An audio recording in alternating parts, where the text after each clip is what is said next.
Se você me perguntasse 10 anos atrás, pornografia era alguma coisa perigosa? Não, hoje pornografia é pior que cocaína. É mais fácil tratar um viciado em cocaína do que um viciado em pornografia. É foda, velho. Que isso, cara? Punhetinha do mal. No banheiro do trabalho. Punhetinha do mal, não associação entre pornografia e punheta. Como assim? Porque punheta sem pornografia, você vai bater uma, certo? Agora com pornografia, toda hora que você estiver entediado, você vai acessar a pornografia e vai bater uma punheta. O cara não tá batendo punheta porque ele tá com tesão. Ele tá batendo punheta porque ele tá entediado, porque a dopamina do cérebro dele baixou. Que pira, cara. Qualquer vício ou comportamento que envolve dependência, basicamente duas coisas ativam aquele vício. Tédio, isso as pessoas muitas vezes não sacam, e o estímulo de querer aquilo. Muitas vezes você busca uma droga porque você viu alguma pista ambiental que relaciona você a buscar aquela droga. O pessoal tem que entender uma parada, Igor, que vício, ele é extremamente contextual. Por exemplo, se você tem problema com álcool, normalmente você vai ter vontade de beber álcool quando você está com um amigo que bebe álcool com você, ou quando você vai ao bar que você normalmente bebe álcool, ou uma contextualização temporal. O seu cérebro sabe que chegou sexta-feira e começa a te dar vontade de beber álcool. Seu cérebro sabe calcular tempo, cara. Sabe calcular tempo. Pornografia, tem bons estudos mostrando que no cérebro a pornografia atua nas mesmas regiões e pelos mesmos mecanismos de outras drogas. Então você vê uma pista, sei lá, uma mina com uns peitão no TikTok dançando. Aquilo ali liga umas regiões no seu cérebro, no Instagram. Uma gostosa no Instagram. Liga uma região no seu cérebro que a gente chama de área tegmentar ventral, não precisamos saber esses nomes.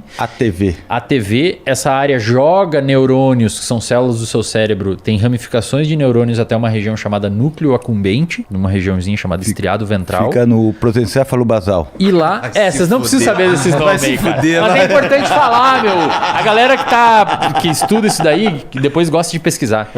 Esses neurônios vomitam ali um neurotransmissor chamado dopamina, isso você já ouviu falar? Esse já. E te dá motivação em acessar a pornografia e fazer aquilo. Motivação e prazer. Só que o que acontece, cara? Não é só, o cara não tá sentindo tesão de verdade. Não, cara. Ele acha que tá, mas não tá. Não, ele nem sabe que tá sentindo tesão. Ele tá ali de bobeira, daí começa a bater o tédio, ele tá com o celular, vai acessar o celular. Porque ele não tá querendo dar uma gozada, ele tá querendo dar uma liberada de dopamina no núcleo acumbente. Cara. Entendi. Só que qual que é o problema, meu?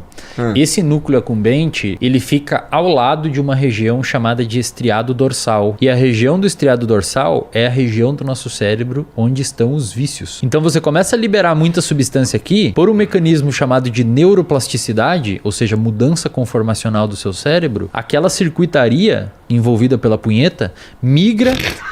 Desculpa. É legal que o cara tá falando um monte de termo técnico. O cara vai mudando o estriado dorsal. O estriado dorsal. Olha, a punheta vai lá pro núcleo caudado. Cara, e essa circuitaria começa a migrar, cara. E aí você começa a formar um processo de dependência. O seu comportamento começa a precisar daquilo ali. E aí forma um vício. Que pira. E aí tem uma coisa interessante nisso, né, cara? Porque daí, por exemplo, tá, mas por que você não consegue parar a pornografia? Porque, pô, então eu não quero fazer pornografia.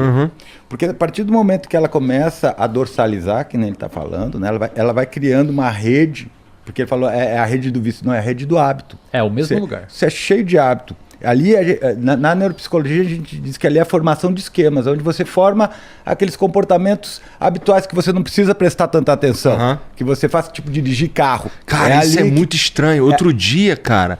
desculpa te interromper, mas é que assim, sobre isso é muito... Outro dia eu tava aqui, e aí eu entrei no carro, e aí depois eu tava em casa. Isso, porque você não precisa... Eu fiquei assim, caralho! Você não precisa dar atenção pra fazer isso. Eu fico com medo, assim, às vezes eu fico assim, caralho, eu parei no sinal... Eu não lembro mais, tá ligado? É automaticaço. E isso que aconteceu no seu cérebro acontece no mesmo lugar que os vícios. Isso. Ou seja, no cérebro, cara, presta atenção no que eu vou te falar agora, velho. No cérebro, um vício é um hábito. É a mesma coisa. Um super hábito, um hiperábito. Vício é um hiperábito. Você faz aquilo automático e não consegue controlar. É louco isso. Caraca. E o ambiente aciona. Muito legal. E o ambiente aciona. Mas eu ia te falar que essa rede dorsal, ela começa a operar automaticamente. Né? Então, por exemplo, o que acontece? Você está dirigindo o teu carro, você está no automático. Mas se acontece alguma coisa, você sai do automático e aquelas informações voltam para tua consciência. Então você começa a prestar atenção naquilo. E eu imagino que existem técnicas... Porque assim, isso é bom? Cara, é bom, porque imagina o seguinte, o nosso cérebro ele gasta muita energia. É o segundo sistema que mais gasta energia, só pede para o sistema digestivo. A gente gasta 20% dos metabólitos e 15% do oxigênio. E tem 2% do tamanho do corpo. O negócio tem 1,8 kg, 1,6 kg. Tá. Certo? É Então caro. é muito caro. Essa região, que é o córtex pré-frontal, ela é muito mais cara ainda. Tá. Porque ela É tem que é a muitas região que a gente tá pensando. Isso, porque ela é neocortical, ela tem muitas camadas de neurônios Tá. ali, certo? Então, exige muito energia. Então, se você automatizar as coisas, você pode usar menos o córtex pré-frontal. Então, Tá. imagina, lembra quando você começou a aprender a dirigir? Aham. Você tinha que Foco prestar atenção. total. Foco total. Isso, Foco total. agora você já dirige. Eu não conseguia mudar a música. Agora, Foco agora total. você já dirige trocando a música, falando no celular, com o pé na direção.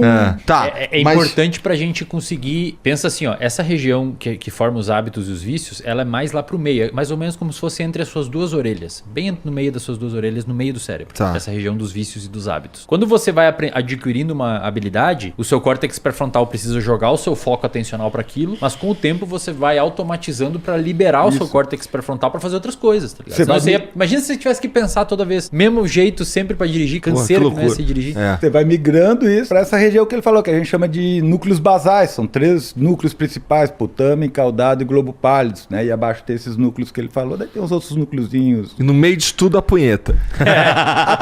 A punheta vai entrar ali exatamente nessa região. Mas o que acontece, velho? Geralmente a gente tem um circuito que envolve o córtex pré-frontal, órbito frontal, que é uma parte dele, que, de certa forma, ela avalia o contexto, o gasto energético e quanto que eu vou ganhar por aquilo. Certo? E ela depende de dopamina também. Essa área, especialmente, ela tem uma habilidade muito bacana. Ela freia o nosso comportamento. É um núcleo que está ligado a inibir os nossos comportamentos. A gente chama de comportamento inibitório, né? Então ela analisa uma coisa, se ela vê que não vai dar muito certo, se o custo é muito alto, ela puxa o freio daquilo. Essa hiperexcitação nos gânglios basais, ela vai diminuindo a atividade inibitória do córtex pré-frontal. É tipo um cabo de guerra que começa a ficar mais forte aqui, ó. O cara sabe que tá ruim, não quer bater punheta, mas não consegue. Não consegue parar. Pensa assim, ó, Igor, Tá, vamos entendi. um pouquinho mais longe. Igor, você tá rindo, isso é. Cara, Cara, é isso triste. é foda, velho. É sério, triste, velho. Ô, meu, é sério, triste, cara. é O sério. cara não consegue trabalhar, irmão. Que isso, É cara? sério, velho. Eu tô falando sério, cara. É uma os psicólogos que estão assistindo aqui me dizem se eu tô mentindo. Mas aí, é uma epidemia isso na daí, clínica, velho. isso é causado pelo cara que começou a ver uma putaria de sacanagem, não sei o quê. O que causa isso? É o excesso? Pensa assim, ó. Perdão, Fábio, deixa eu só concluir um pouquinho favor, desculpa, por só pra gentileza. galera entender. O Fábio explicou que você tem um cabo de guerra entre o seu córtex pré-frontal que inibe o comportamento e as regiões mais lá do meio do cérebro que fazem você querer aquele comportamento recompensador. Ok? Mesma coisa que acontece com substância, etc. Tá. Nessa regiãozinha aqui que aumenta a busca por comportamento recompensador, existe alguns receptores e neurotransmissores que são substâncias químicas que fazem isso acontecer. Tá. O principal deles, tem outros, acetilcolina, noradrenalina, até mesmo endocannabinoides, mas o principal dele é a dopamina, Tá. o neurotransmissor que atua ali. A dopamina ela tem vários receptores, como se ela fosse uma chave que entra em fechaduras. Tem uns 4 tipos de fechadura.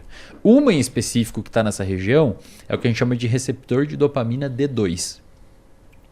Conforme a dopamina vai ligando nessa região, os receptores com o tempo, isso foi um estudo publicado na PNAS de uma autora chamada Nora Volkow. Ela não viu com pornografia, ela viu com usuários de metanfetamina. Essa dopamina liberada ali começa a internalizar os receptores. Então o receptor está na membrana e eles começam a vir para dentro da célula, deixando menos receptor ali, fazendo com que exista uma necessidade de mais liberação de dopamina para alcançar o mesmo barato. Entendi. Isso é um dos mecanismos da dependência. Mas olha que interessante, cara, e explicando o que o Fábio mostrou. Essa diminuição de receptores ali devido ao grande vômito de dopamina ali em cima, existe uma associação, a gente não sabe se é causal, mas quanto menos receptor você tem, menos o seu córtex pré-frontal está funcionando direito. Em outras palavras, menos poder o córtex pré-frontal tem de frear o comportamento.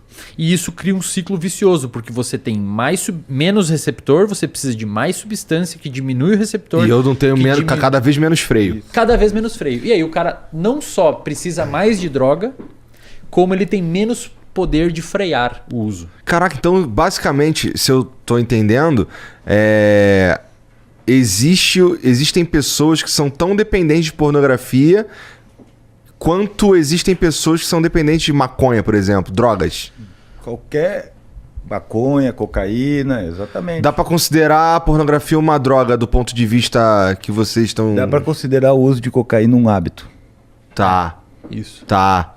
É que pensa assim, Igor, vício não vício, vício não vício. Grandes discussões, por exemplo, açúcar vicia, comida vicia, não sei o que vicia, isso vicia. Dentro do estudo de circuito, não existe esses nomes para nós, vício ou não. Uhum. A gente olha se aquele comportamento está sendo disfuncional ou não. Existem critérios para caracterizar vício, se tem tolerância, se a pessoa prefere aquilo em função de outras coisas, se precisa aumentar o consumo para alcançar o mesmo barato. Existem alguns critérios. Ninguém sabe, a comunidade científica não chegou em alguns acordos, por exemplo, se açúcar vicia ou não. Mas o que a gente sabe no uso da pornografia é que os sistemas que estão envolvidos são os mesmos envolvidos com o uso de cocaína e a pessoa tem prejuízo funcional grave, cara. Puta, do cara não conseguir trabalhar. Cara, eu já peguei pessoas que batem 10 punhetas por dia, velho. Não consegue trabalhar, não consegue se relacionar. E tem mais de 12 anos. E tem mais de 12 anos. Tem 40. Que loucura. Cara, daí o cara não consegue trabalhar, não consegue se relacionar. O casamento vai pro saco. A autoestima dele vai lá embaixo. O cara entra em depressão, o cara fica mal, que nem o uso de outra droga. Que loucura. O seu humor começa a ser afetado. Isso deve ter sido potencializado nos últimos tempos, que o acesso ficou absurdo de fácil, né? Perfeito. Que loucura. Antes era a revistinha da Avon. Era aquilo que eu te falei antes. Você ia da casa do teu primo pegar as revistas que ele tinha debaixo quando você era moleque, né? Aquela foto carregava devagar, assim, era 4 horas até carregar a foto na internet. Eu sou da época das revistas mesmo, né? Uma revista que ficava toda grudada. Cara, e assim, é uma parada, meu. Daí você tinha uma revista que durava 2, 3 anos, né? Essa mina que eu conheço. A revista 2, 3 anos. Você tinha até que você gostava mais, né?